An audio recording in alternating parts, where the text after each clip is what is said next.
हे कशा करतात, त्यांचा सत्कार करतात मला माहित नाही.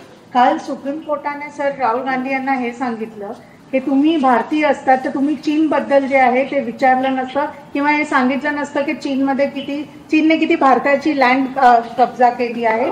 त्यावरच आता जे आहे काँग्रेस उत्तर देतो की प्रत्येक देशभक्त जो आहे तो चीन बद्दल जबाब मागतो. बघा, चीननं भारताची जमीन गिळलेली आहेच. पेंगवान लेकपर्यंत चीन घुसलाय. आमच्या हद्दीमध्ये त्यांनी रस्ते बांधले, आमच्या हद्दीमध्ये पूल बांधले, आमच्या हद्दीमध्ये त्यांच्या आर्मीच्या ॲक्टिव्हिटी सुरू आहेत. आणि पाकिस्तान बरोबरच्या कालच्या युद्धामध्ये चीनच पाकिस्तानला संपूर्ण मदत करत होता आपल्या भारताविरुद्ध लढण्यासाठी. त्याच्यामुळे चीन संदर्भात प्रश्न निर्माण करणं, याच्यामध्ये राष्ट्रभक्तीचा प्रश्न येतो कुठे. पण सर्वोच्च न्यायालयाने काही सांगितलं तरी आदर करावा लागतो.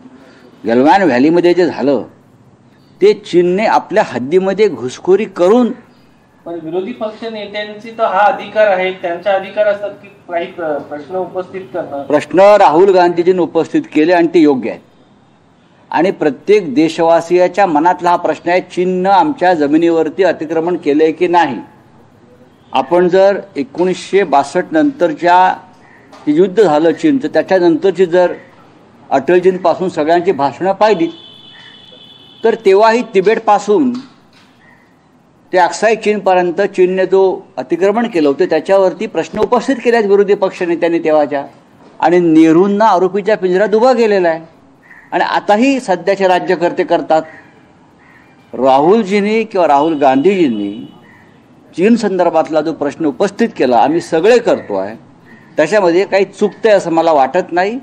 हा संपूर्ण देशाच्या मनातला प्रश्न आहे.